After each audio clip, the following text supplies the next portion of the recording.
मजदूर व्यक्ति दुखी है इस झोपड़ी के अंदर, इस झोपड़ी में रहने वाला हर व्यक्ति दुखी है। क्यों? क्योंकि उसकी झुग्गी पक्की नहीं है। कभी भी नोटिस का धमकी लगा के चला जाता है, कोई तोड़ के चला जाता है, कोई कहता है गैर कानूनी रूप से रह रहे हो, कोई कहता है आप तो कब्जा करके रह रहे हो। नहीं, अगर इस जमीन पर हम 2015 से पहले रह रहे हैं तो इस जमीन पर हम लोगों का पुनर्वास का अधिकार है। ये दिल्ली की एक ड्यूसिप की पॉलिसी है कि अगर आपने दिल्ली के अंदर अपनी झुग्गी बनाई 2015 से पहले अगर झुग्गी बनी और 2006 से पहले झुग्गी बसी हुई है और आप लोगों के पास में कागज है, जमीन का पट्टा नहीं बोल रहा, कागज मतलब Aadhaar card, voter ID card, ration card और भी कई सारे कागज जिनको आप हॉस्पिटल में इलाज करवा कर आई हो, बच्चों को स्कूल में पढ़ाया, इन कागज में आपके कैंप का नाम लिखा हुआ है। वो तमाम कागज चलेंगे और जहां पे झुकी वहीं पे मकान जैसा सरकार नारा दे रही है, वो घर का मांग करना है। अगर हमारे घर हमें नहीं मिल रहे हैं, कोई हमको नोटिस दे रहा है, कोई तोड़ने की धमकी दे रहा है, तत्काल कोर्ट जाना पड़ेगा। इसको अगर हल्के में लिया तो झोपड़ी तोड़ देगा, बुलडोजर चला देगा। अभी दिल्ली में ही नहीं पूरे देश में चारों तरफ बुलडोजर चल रहे हैं। तो अभी हमको करना क्या है? लड़ने के लिए भी तैयार होना है कि हम अपने कानूनों को कैसे लेके लड़े। पत्थर नहीं फेंकना है, किसी से झगड़ा नहीं करना है, कानून का इस्तेमाल करना है जो अपना हक और अधिकार है, जो संविधान हमें देता है। संविधान हमको बराबरी का दर्जा देता है। संविधान कहता है कि पुरुष और एक औरत दोनों के बीच में किसी भी प्रकार की खाई नहीं होनी चाहिए, दोनों के बीच में गैर बराबरी नहीं होनी चाहिए। हर मर्द और हर औरत बराबर होनी चाहिए। जैसे मर्दों को अधिकार है वैसे औरतों को होना चाहिए। ये कौन देता है? कौन देता है? संविधान देता है। बोलिए कौन देता है? संविधान देता है। संविधान अधिकार देता है अमीर और गरीब को बराबर। कहता है कि जैसा अमीर अच्छे घर में रह सकता है वैसा का वैसा अधिकार हम गरीबों को भी है। आखिर हम इन झुग्गियों में क्यों अटक गए? सरकार की योजनाएं कहां पर है? सरकार की योजनाएं हमारे तक क्यों नहीं पहुंची? और पहुंची तो अब इस हालत में क्यों है? तो हमारा दूसरा जो अधिकार है कि अमीर और गरीब के बीच में जो गैर बराबरी वो खत्म होनी चाहिए, ये भी हमको संविधान देता है। कौन देता है? संविधान देता है।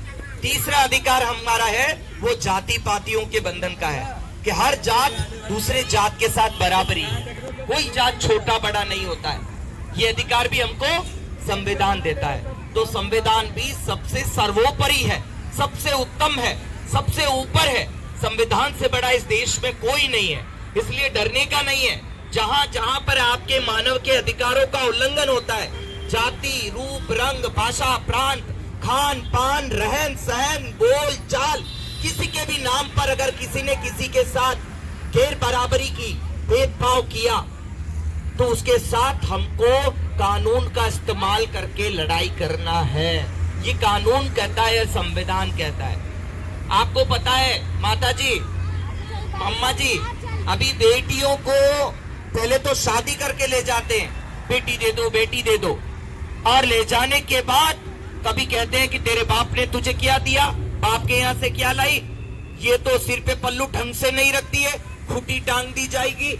कभी कहती रूप रंग में अच्छी नहीं है, कभी कहती है मोबाइल पे बहुत बातें करती है, कभी कहती घूमती रहती है, अलग अलग तरीके से। कभी कहेंगे काम नहीं करती है। इन अलग अलग तरीके से बेटियों को घर से निकाला जा रहा है।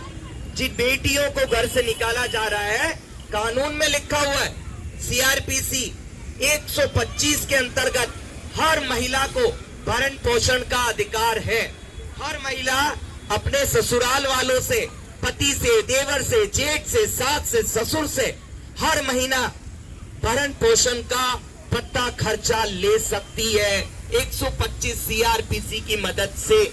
के लिए कानून बना हुआ है, घरेलू हिंसा अधिनियम 2005 में बना हुआ कानून कहता है एक छत के नीचे रहने वाले लोग अगर किसी महिला के साथ जुल्म करते हैं, शारीरिक रूप से, मानसिक रूप से प्रताड़ित करते हैं, मारते कि नहीं मारते बेटियों को, महिलाओं को, अगर इस प्रकार का जुल्म कोई भी करता है ननंद के साथ, बेटी के साथ, वो तमाम औरतें घरेलू हिंसा अधिनियम का उपयोग करके कोर्ट जा सकती है। हर जिले के अंदर एक संरक्षण अधिकारी होता है।